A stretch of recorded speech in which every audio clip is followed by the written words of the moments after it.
अस्सलाम वालेकुम। अच्छा देखिए, इससे पहले जो हमने टॉपिक अपलोड कर दिया था वो था आइसोमर्स के बारे में, ठीक है। आज जो हमने आइसोमर्स मतलब बताए थे और आइसोमर्स फाइंड आउट करने का तरीका बताया था, और मैंने ये भी बताया था कि आइसोमर्स के कौन कौन से टाइप्स होते हैं। और आपको पता होगा कि आइसोमर का पहला टाइप जो है वो यही स्टीरियो आइसोमर है होता है। आज तो हम डिस्कस करेंगे स्टीरियो आइसोमर, लेकिन इससे पहले मैं आपको एक दफ़ा और क्लियर करवा दूं कि आइसोमर्स जो होते हैं वो क्या होते हैं, ठीक है। आइसोमर्स क्या होते हैं।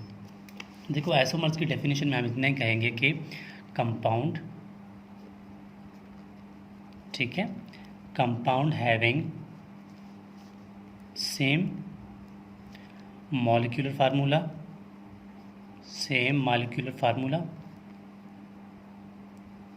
ठीक है। Different compound having same molecular formula but different structural configuration, ठीक है। Different structural configuration is called, इसको हम क्या बोलते हैं, आइसोमर्स, ठीक है। ये तो बात हो गई। अब जो है स्टीरियो आइसोमर्स, उस पर बात हैं, ठीक है, कि स्टीरियो आइसोमर्स जो होते हैं वो क्या होते हैं। स्टीरियो आइसोमर्स, देखिए जो स्टीरियो आइसोमर वर्ड है, ठीक है, इसको अगर हम डिफ़ाइन करें, इसको डेफिनेशन लिखें, तो हम ये कहेंगे कि स्टीरियो आइसोमर्स भी होते हैं, इनके बीच सेम मॉलिक्यूलर फार्मूला होता है, ठीक है, और इनकी कॉन्फ़िगरेशन जो है वो डिफरेंट होता है, ठीक है। कंपाउंड, ठीक है, हैविंग सेम मॉलिक्यूलर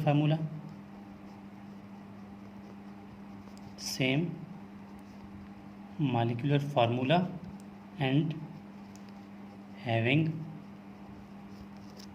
ठीक है, हैविंग डिफरेंट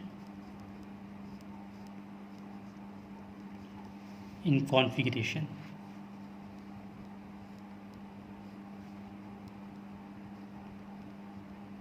ठीक हो गया। ये स्टीरियो आइसोमर्स की डेफिनेशन हो गई। और ये जो स्टीरियो आइसोमर्स होते हैं, या तो ये होते हैं, ये जो स्टीरियो आइसोमर्स होते हैं ना, इनको हम दो सीरीज़ में डिवाइड करते हैं, ठीक है। या तो ये डी सीरीज़ होंगे या फिर एल सीरीज़ होंगे, ठीक है। या तो ये क्या होंगे, डी सीरीज़ होंगे, या तो ये क्या होंगे, एल सीरीज़ होंगे। अब डी सीरीज़ और एल सीरीज़ में क्या फ़र्क है, सिर्फ वो कॉन्सेप्ट आपको समझाना है। देखो, कोई भी ऐसा कंपाउंड आपको डी स्टीरियो आइसोमर्स में मिले, किसी मतलब जो आप शुगर बनाएंगे, लाजमी बात है शुगर की बात होगी, जो भी कंपाउंड आपको शुगर मिले, ठीक है, ऐसा कार्बोहाइड्रेट मिले जिसमें ओ एच ग्रुप जो है, एक राइट होता है एक लेफ़्ट होता है। अगर आपको ओ एच ग्रुप जो है वो राइट साइड पे मिले तो उसको कहेंगे डी सीरीज़ है, डी ग्लूकोज है, ठीक है। अगर ये लेफ़्ट साइड पे ओ एच मिले तो इसका मतलब क्या है कि वो एल सीरीज़ में है। अब इनमें फ़र्क क्या है वो भी देखेंगे, ठीक है। अब इसमें क्या है, मैं एक सिंपल एक डायग्राम बना रहा हूँ, ठीक है, ग्लूकोज का 2 3 4 5 6। आपको पता है ग्लूकोज में कितने कार्बन होते हैं, 6 कार्बन होते हैं, ठीक है। अब हम क्या करेंगे, ग्लूकोज का स्ट्रक्चर जो है यहाँ पर मैं ग्रुप बना रहा हूँ, ठीक है। ये टर्मिनल लास्ट ग्रुप है ना, ये टर्मिनल 1 2 3 4 5 6, हाँ ये टर्मिनल लास्ट ग्रुप है। इसमें क्या है, लास्ट में CHOH आता है, ठीक है। अब इस टर्मिनल, ये जो फिफ्थ कार्बन है, ठीक है, फिफ्थ कार्बन है, इस टर्मिनल ग्रुप में आपने चेक करना है कि OH किस साइड पे है, ठीक है। अगर ये OH राइट साइड पे है, ठीक है, तो इसका मतलब क्या कि ये राइट साइड पे है, तो इसका मतलब यहाँ पर क्या होगा, H होगा, बाकी तो कॉन्फ़िगरेशन उसी तरह होगी। अब ये OH जो राइट साइड पे है ये डिफ़ाइन करता है कि ये जो ग्लूकोज है ये डी सीरीज़ ग्लूकोज होता है।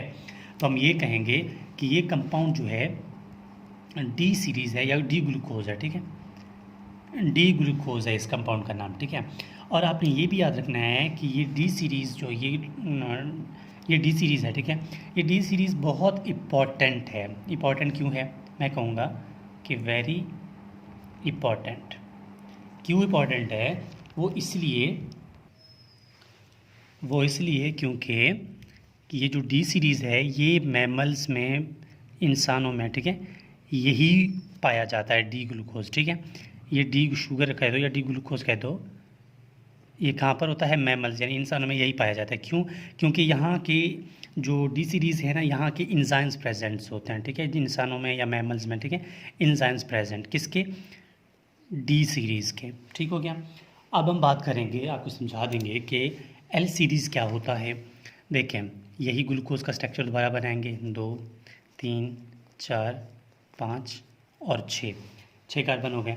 अब ये टर्मिनल कार्बन लास्ट में यही है, ठीक है, ये CH2OH, ये तो उसी तरह हो गया। अब यहाँ पर हमने फिर चेक करना है फिफ्थ कार्बन में। अब यहाँ OH है और यहाँ पर H है, ये राइट साइड है, ये लेफ़्ट साइड है। अब OH कहाँ पे आता है? अब OH जो है वो लेफ़्ट साइड पे है। इसका मतलब क्या कि OH अगर लेफ़्ट साइड पे है तो इसका मतलब ये L सीरीज़ है, ठीक है, ये एल सीरीज़ है। और एल सीरीज़ इतना इम्पोर्टेंट नहीं है। क्यों नहीं है? क्योंकि हमारे बॉडी में एल सीरीज़ नहीं होता। हमारे बॉडी है, मैमल्स हैं, हायर जो एनिमल्स होते हैं उनमें एल सीरीज़ नहीं होता, उसमें सिर्फ डी ग्लूकोज होता है, ठीक है, डी ग्लूकोज होता है। अब हमारे पास अगर कोई हम लोग इस तरह का शुगर खाते हैं या डाइट में लेते हैं तो हमारे पास इंजाइम्स नहीं हैं जो कि यहाँ पर एक्ट कर सकें, ये शुगर हमारे बॉडी में काम नहीं करेगा। तो हम क्या करते हैं, हम इसका एक एग्जांपल ले लें ग्लूकोज का, तो ग्लूकोकाइनेज जो है, ग्लूकोकाइनेज ये इंजाइम जो है एक्ट करता है डी सीरीज़ ग्लूकोज में, ठीक है, ये तो समझ आ गई। अब एक बात और मैं आपको समझा दूंगा सिंपल स्टीरियोआइसोमर्स के बारे में, ठीक है, कि हम कोई एक और एग्जांपल ले लेते हैं, ठीक है, और एग्जांपल लेंगे हम 4 कार्बन का, 4 कार्बन का, ठीक है, हम क्या लेंगे, एक एग्जांपल लेंगे। अब इन 4 कार्बन का हम लोग किस तरह लेंगे कि मैं लिखूँगा यहाँ पर नंबर 1 2 3 4, ठीक है, 4 कार्बन हो गए यहाँ पे। अब इस 4 कार्बन में मैं क्या कहूँगा, यहाँ पर कहूँगा CHO, ठीक है, यहाँ पर कहूँगा मैं ये CH हो गया, यहाँ पर H है, ठीक है, यहाँ OH है, यहाँ पर CH2OH है, यहाँ पर क्या होगा, OH होगा, यहाँ पर क्या है, H है, ये इस तरह होगा, ठीक है। यहाँ एक मैं और यहाँ पर एक और ले रहा हूँ, ठीक है। हम ये देखेंगे कि जो 4 कार्बन की कंपाउंड है उसको हम कितने फॉर्म में लिख सकते हैं, ठीक है। तब सब फिर आपको सही तरह समझ आएगी कि स्टीरियोआइसोमर्स किस तरह होता है। 1 2 3 ये 4, ठीक है। यहाँ मैं क्या करूँगा, यहाँ पर CHO करूँगा, यहाँ पर मैं OH करूँगा, यहाँ पर मैं H करूँगा, ठीक है, यहाँ पर H होगा, यहाँ CH2OH होगा, ठीक है, यहाँ पर क्या होगा, H होगा, ठीक हो गया, ठीक है, नहीं सॉरी, यहाँ पर OH होगा, ठीक है, यहाँ पर OH होगा। ये बात यहाँ पर कंप्लीट हो जाती है। अब क्या होता है कि अब हम अगर इसके दरमियान कोई मिरर रख लेते हैं, ठीक है, ये दोनों हम कहेंगे कि ये दोनों मिरर इमेज हैं। देखो किस तरह गौर करना है आपने। अगर ये दोनों कंपाउंड्स को अगर मैं मिला लूँ इस तरह, ठीक है, इस तरह ये दोनों कंपाउंड इस तरह पड़े हुए हैं, अगर मैं इन दोनों को इस तरह मिला लूँ तो ये दोनों आपस में फिट आएंगे ना। देखो ये OH उठेगा, ये भी यहाँ से उठेगा, तो ये दोनों मिला लूँगा तो ये दोनों मिल जाएंगी। मिल जाने का मतलब क्या है, ये दोनों स्टीरियोआइसोमर्स होते हैं, ठीक है। अब 4 कार्बन के स्टीरियोआइसोमर्स कितने होते हैं? 2 तो फॉर्म ये हो गए, 2 फॉर्म और भी हो सकते हैं। किस तरह वो देखें, इसको यहाँ पर छोड़ते हैं, ठीक है, 1 2 3 4 ये हो गया। यहाँ पर मैं क्या लिखूँगा कि CHO, ठीक है, यहाँ पर लिखूँगा OH, ठीक है, यहाँ पर होगा H, ठीक हो गया, यहाँ पर भी OH, ठीक है, यहाँ पर CH वो, ठीक है, यहाँ पर भी मैं लिखूँगा हाइड्रोजन, यहाँ पर भी लिखूँगा हाइड्रोजन, ठीक है। अब इसको छोड़ो, अब दोबारा यहाँ पर आते हैं, ठीक है, यहाँ पर दोबारा ये चीज़ बनाएंगे, 1 2 3 4, ये किस तरह होगा, देखो CHO, यहाँ पर होगा हाइड्रोजन, यहाँ पर भी होगा हाइड्रोजन, ये CH2OH, यहाँ पर भी H होगा, ठीक है। यहाँ क्या होगा, देखो ना, यहाँ पर OH होगा, यहाँ पर भी OH होगा, यहाँ पर क्या है, कुछ नहीं है। अब ये दोनों कंपाउंड्स और ये दोनों कंपाउंड्स आपस में क्या है, मिरर इमेज है, ठीक है। इन दोनों में फ़र्क है, कोई भी ऐसा कंपाउंड नहीं है जो सेम एज इट इज़ हमने यहाँ पर लिखा हो, ठीक है ना। देखो यहाँ पर OH H OH, यहाँ पर क्या है OH OH H, यहाँ पर OH OH OH, यहाँ पर क्या है OH H एंड H। मतलब क्या कि ये 4 कार्बन का कंपाउंड हम 4 फॉर्म में लिख सकते हैं, ठीक है। मतलब कि है कि ये इरिथ्रोस, ये क्या होगा, ये अगर O जो है राइट साइड पे है ना, तो यहाँ कहेंगे डी इरिथ्रोस, ठीक है, डी इरिथ्रोस। क्यों डी इरिथ्रोस? क्योंकि यहाँ पर OH जो है राइट साइड में है। यहाँ पर अगर ये L साइड में है तो हम यहाँ पे हम लिखेंगे, ठीक है, अगर लेफ़्ट साइड पे होगा तो लाजमी बात है कि एल सीरीज़ में चला जाएगा। ये दोनों क्या हैं, दोनों मिरर इमेज हैं। ये दोनों क्या हैं, ये दोनों मिरर इमेज हैं। ये दोनों कंपाउंड्स को आपस में अगर हम लोग मिला लें तो देख लें, ये यहाँ से उठ के इसके पास आएगा और यहाँ पे उठ के इसके पास आ जाएगा और ये इसके पास, ये क्या बनेंगे, मिरर इमेज बनेंगे। और हम यही बताना चाह रहे थे कि स्टीरियो आइसोमर्स में फोर कार्बन के कितने स्टीरियो आइसोमर्स बन सकते हैं, 1 2 3 4 स्टीरियो आइसोमर्स बन सकते हैं, ठीक है, इस कंपाउंड के। तो इसी तरह हम लोग हर कंपाउंड के भी अपने हिसाब से देख सकते हैं। तो स्टीरियो आइसोमर्स का मतलब ही यही है कि कंपाउंड में क्या होगा, सेम मॉलिक्यूल फार्मूला होगा बट डिफरेंट इन कॉन्फ़िगरेशन होगी। देखो मॉलिक्यूल फार्मूला तो सेम है, कॉन्फ़िगरेशन सेम है, कहीं OH यहाँ पर आ रहा है तो कहीं इसके नीचे आ रहा है, कहीं ऊपर आ रहा है, तो इसकी कॉन्फ़िगरेशन की अरेंजमेंट की वजह से हम इसको क्या बोलते हैं, स्टीरियो आइसोमर्स। तो ये कंप्लीट हो जाती है।